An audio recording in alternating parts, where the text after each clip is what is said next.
but we're going to wrap. Money in the bank. Rates are good. Pretty exciting. You know Why? Why? free money. You understand what I'm saying? Kelvin Kaemingk, ladies and gentlemen, world-class mortgage guy. What's going on? Welcome back to the program, and we got world-class mortgage guy Kelvin Kaemingk in the studio, giving away the free money. Rates are down, must be down around 1% now, huh? They were zero, I thought. Oh, yeah. Jeez. I heard it was zero on the TV. What does that mean? Did you guys get a lot of calls on that? Oh, my gosh. Crazy. That's the biggest marketing campaign you guys could ever ask for. Yeah, 0%. Makes the phone ring. Sadly, they're terribly disappointed when they realize what's happening in the market, right? So, so a lot of stuff going on, obviously, with this. We saw the federal government suspend foreclosures for some time, not going to mark things late for mortgage payments as long. I think that's a ruse a little bit, because how are you going to prove? It's just going to be a cluster when that all comes to pass. So still do everything you can to make your mortgage payments and everything there. So rates are not they're not low. They're not low. We have to redo the wrap. I mean, we got to redo everything. Rates are high. The fees are low, maybe. I mean, I don't know, because rates are ridiculously high right now. What's that mean? That means that we're quoting people on a 15-year fix around 3%. Now you can get that 15-year money for about 4%. 100 basis point swing in rate. So yesterday alone, we'll just jump into it. Yesterday, March 19th, was the most volatile day for mortgages in history, right? So we had 5 massive moves throughout the day, and every massive move, you're literally on the phone, and you're talking, say, hey, you want to lock? Great, we're going to lock you up right now. And you hang up the phone, you go to price, and you go, 3/8 higher in rate. In rate. There's just massive movements. What's the reason for that? Oh, gosh. Well, I'll read a couple things that go through that. Basically, the short answer is there's just not an appetite for. Everybody wants to put money in cash. No one's buying the mortgage-backed securities. So there's just no movement. Even with everything that the government's trying to do, there's no traction in our market for that, and people are going for cash. I mean, this says it.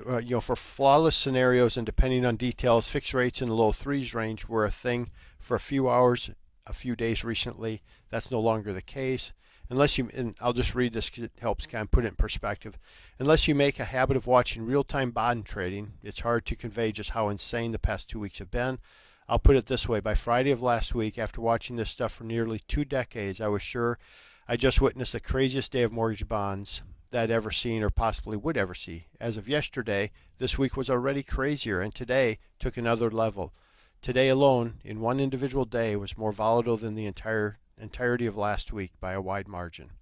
Moreover, there are 5 massive changes in the direction of movement. To oversimplify, the cost of any given mortgage changed massively 5 times today. Rates went up or down massively 5 times. The Fed cuts the rates to 0. They announced massive bond buying. Stocks have been tanking, which is usually good for rates, right? So that's usually good. And you're telling me that after all that, mortgage rates are significantly higher? And the answer is yes, absolutely. The past 2 weeks, especially today, biggest counterintuitive messages that you could ever imagine. The mortgage market is in chaos, right? So, and it is. I mean, we're trying to price things out. We're pricing out, and quite honestly, we're pricing ourselves out. We're pricing out competitors. We're talking to other people in the industry saying, hey, here's where we're at. Where are you at? What do you see? And how is it going? It is in chaos. So right now, quite honestly, what we're doing is we're saying, hey, I mean, I talked to a couple great people yesterday, great candidates for refinances. Just saying, hey, let's get things in order. Let's line things up. I think it will all come back. Sure. I think I do too. Calm will come. Yeah. And then we'll be back and we'll be at really attractive rates again. But for right now, I mean, our lock volume for the company. So our lock volume was so crazy that we had to literally say, hey, no, time out. We took drastic measures to kind of slow it down for about 4 days, right? Had we known what's happening right now, you would have never done that, right? Because you have let it run because you go, hey, we're locking 200 to 300 files a day. Great, bring it on. Because right now we're not locking anything. It's like someone took the spigot, just turned it off, just like done. We're good. We're off. And so For that's a minute. for a minute.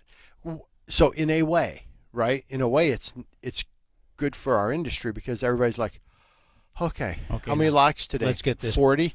Thank the Lord. Yeah. Let's go. We got this huge pipeline. Let's get through them. Processed. Because the thing that is concerning, like for conversations we've had, appraisals minimum because of volume. Number one, before coronavirus kind of got to this level, volume was unreal.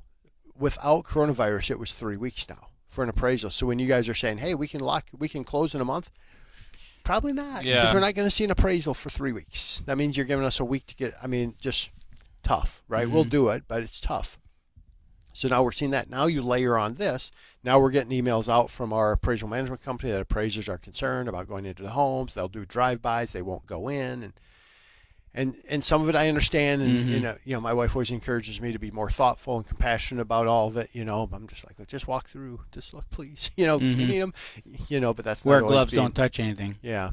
But so that's going to delay it even more. So I see appraisals that are getting pushed out a lot. We have potential of pushing some closings here just because we won't have the appraisal back. Appraisal won't be back. So so we have some of that going on. We've had a number, Keith, and you and I have even talked about it this week, that we've had some clients that lost. I don't think lost their jobs, just got laid off. Got furloughed for a while. Furloughed would be language. So we talked, okay, so how are we going to approach that, right? So now they get back, right? You always have to have a recent pay stub and all this stuff, verification of employment. Well, what we're doing, and I think what lenders will do in general, is they'll just receive a letter from the employer saying they're back, full-time hours, and we're not going to wait for a pay stub. We're going to just take that letter from the employer saying, yep, Keith is back on. No change in employment. No change in income, blah, blah, blah, blah, blah. And we'll use that just so we can close. Because otherwise, if the timing doesn't work right, now you got 2 weeks. 3 weeks. Yeah.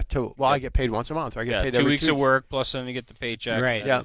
All that. So we're going to do that. So we'll be able to right away. But we're having situations that, this past week in our office, we probably had 6 or 7 that now we're just pumping the brakes on. Well, think of that trickle effect now. So now that happens to me. I can't buy your house, right? Well, now does that, and what's the domino effect of all of that that's going on? So, anyway, it's a crazy market. I've never seen anything like it. And we're just trying to have conversations with people, stay engaged with everybody, saying you're in good shape. If we were in our normal market, this is where you would be. Right now, based on where everything's at, 30-year fixed money should be around 3%. Where it was there for a moment, right? I locked a couple people 30-year fixed 2.875, right? I just you just hit it right on. Those people think I'm the greatest thing ever. Guy ever, right? Right, because now they're seeing 4 and 3/8, 4.5, 30. Well, my rate's at 4 1/4. I thought I could save a point. And what is the reason for that higher rate? Chaos in the market. Okay. No one's reacting. People are slowing it down due to volume. People are slowing it down due to mortgage-backed securities not being purchased, even though they're throwing tons of money in.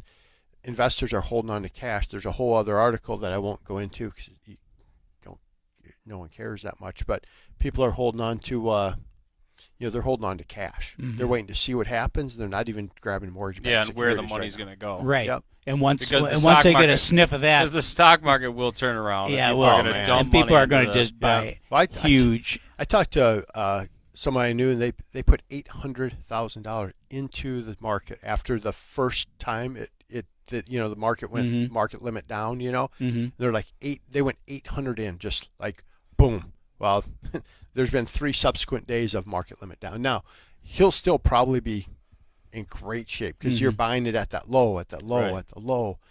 So I encourage people, hey, if you're in a position to, whatever you're putting into the market, increase it a little bit. Buy a few more, because most of the stuff I don't do individual stock like you do, but that share price of that mutual fund or whatever you're investing, that share price is really low right now. You're going to pick up extra shares, and then when it shoots up, it's going to have a pretty nice effect. And on you what got the you're money doing. managers in there that are the best in the world, and they are getting that inside information that you were talking about. And before that's what that. I'm looking for is like, where is that bouncing?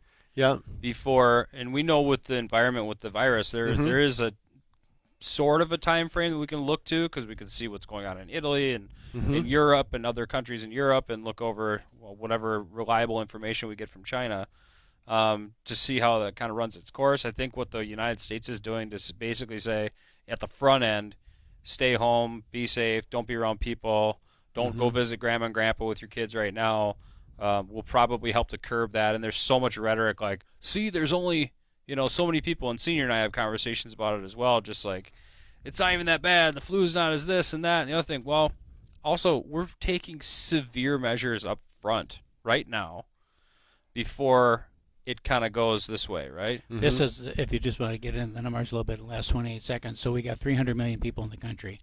Of the people they test worldwide, according to the World Health Organization, about 10% have it, right? And then the death rate is 1.5%. All right, so which is very low, much lower than other flus and all that stuff. Mm-hmm. 300 million people, 30 million, that's the 10%. 1.5, that's 450,000 are going to die if you do nothing. You don't want that on your watch. This is your Real Estate Chalk Talk. The key is... Good luck this week. Yeah, have a good week. That's awful. The key, I don't want to go out on that note. Oh. The key is go buy a house. Go buy a house, people. What could go wrong? We'll be back next week.